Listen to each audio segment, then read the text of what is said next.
예, 전세자금 대출은 전세금을 가지고 그 안에서 대출을 받는 것을 전세자금 대출이라고 하죠. 그래서 저는 이제 어떤 전세 보증금만 가지고 대출을 했었는데, 이제 이게 여러 가지들이 있으니까 여러 가지 조치들이 발생을 합니다. 그래서 올해 초에는 주택 두 채 가진 사람이 전세를 얻으면서 대출받는 건 좀 아니지 않나? 뭐 이렇게 해서 그건 안 된다고. 두 채가 있으면, 주택 두 채가 있으면 전세자금 대출 받을 수 없습니다. 한 채 있는 사람은 또 가능한 거죠. 그런데 한 채 있는데 야, 주 9억 이상 되는 아파트, 그 9억 이상 되는 집을 갖고 있으면서 전세로 가는 건 좀 아니지 않아? 라고 해갖고, 그래서 한 채 있어도 그 가격이 시가입니다. 시가. 공시지가가 아니라 시가로 9억 이상 되면 전세자금 대출이 안 됩니다. 예, 그래서 또, 예, 그러면 안 되겠구나. 그래서 이제 바뀌었는데, 또 다시 7월 10일부터 6.17 대책의 일환으로, 야, 앞으로 아파트를 3억 이상 되는 아파트를 산 사람이 전세자금 대출 받는다는 건 이건 좀 문제가 있다. 그래서 전세자금 대출에서 3억 이상 아파트입니다. 아파트. 아까 이제 그 얘기가 나오겠죠. 아파트 3억 이상 되는 아파트를 소유한 사람은 전세자금 대출 받을 수가 없습니다. 그래서 지금 만약에 그 7월 10일 이후부터 전세자금 대출을 받고 있었어요. 그런데 그 이후에 3억 이상 되는 아파트를 산 사람은 자기가 받은 전세자금 대출을 뱉어내야 되는, 다시 상환해야 되는 그런 경우가 생깁니다. 자, 우선 그러면 여기서 가장 중요한 건 주택, 한 채, 두 채 이런 개념입니다. 주택이라는 것은 어떤 것일까요? 주택은 우리가 흔히 얘기하는 단독주택, 다가구주택, 다세대 주택, 뭐 아파트가 제일 많겠죠. 아파트 이렇게 구분이 되어 있습니다. 상가 주택은 주택일까요? 주택이 아닐까요? 이게 좀 문제입니다.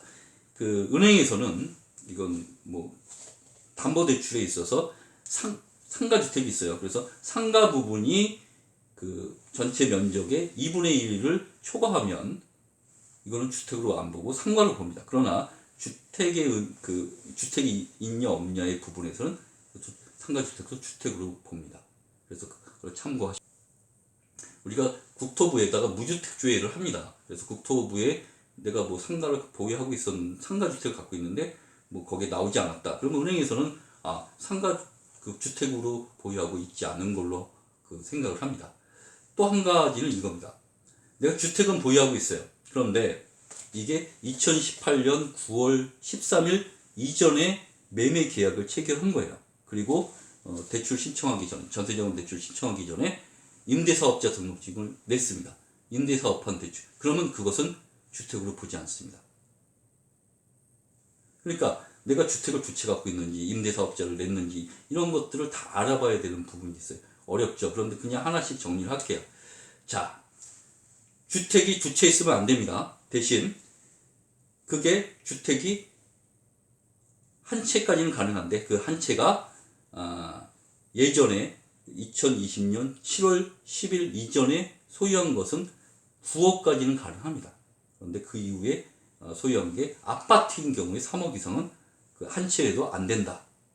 다만 내가 두 채를 갖고 있는데 둘 다 2018년 9월 13일 이전에 소유한 거다. 근데 하나는 임대사업자를 냈다. 2018년 9월 13일 이전에 소유해서, 그리고 그게 임대사업자 가능해야 하기 때문에 임대사업자를 낸 주택이다. 그러면 주택으로 보지 않고 1주택자고 1주택이 9억 이하라면, 시가가 9억 이하라면 이 사람은 전세자금 대출을 받을 수 있다. 이겁니다. 여기서 한 가지 더. 헷갈리죠? 한 가지 더.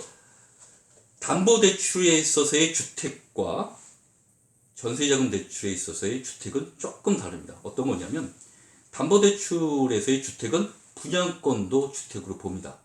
그런데 전세자금 대출에서는 분양권을 가지고 있어도 주택으로 보지 않습니다.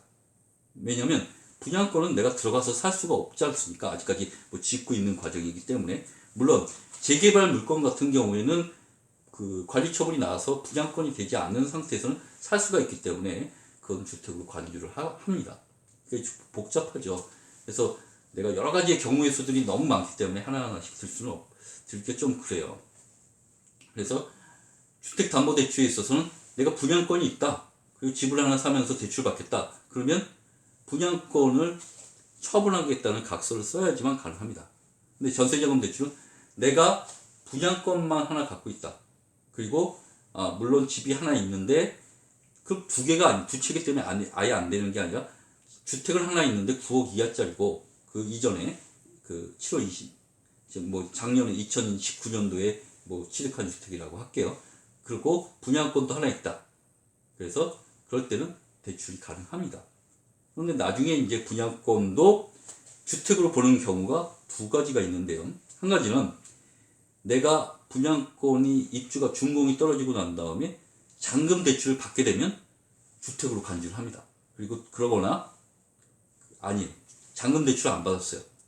안 받고 나중에 그냥 가만히 있었는데 그냥 보전 등기가 나면 등기가 나는 시점으로 주택으로 인정을 하기 때문에 만약에 내가 전세자금 대출은 뭐 1주택이 있고 분양권이 있어서 대출을 받았는데 나중에 그것을 상환해야 되는 그런 상황이 발생할 수도 있습니다. 여러 가지 것들이 많죠. 자, 다시 한번 정리를 할게요.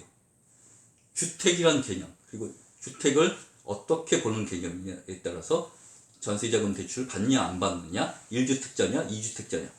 주택이 담보대출과 전세자금 대출은 분양권이 그거는 전세자금 대출에서 분양권은 주택으로 안 본다. 그런 것을 말씀드렸습니다. 자, 드디어 5억짜리 집을 하나 샀는데 이 사람이 전세자금 대출을 받을 수 있냐 없느냐 가능한 거였습니다. 뭐였냐면 이 사람이 산 주택은 아파트가 아니라 빌라였습니다. 그래서 9월달 그래서 지금 7월 20일부터 바뀐 거는 3억 이상 되는 아파트를 샀을 때의 문제가 되는 거지. 그 아파트가 아니면 상관. 대신 9억 이상 되는 아파트 뭐 주택이든 아파트든 그것을 샀다면 그것은 이제 전세자금 대출이 안 되는 거죠. 그렇기 때문에 이분은 전세자금 대출 받을 수가 있습니다. 조금만 쉬었다가 하겠습니다.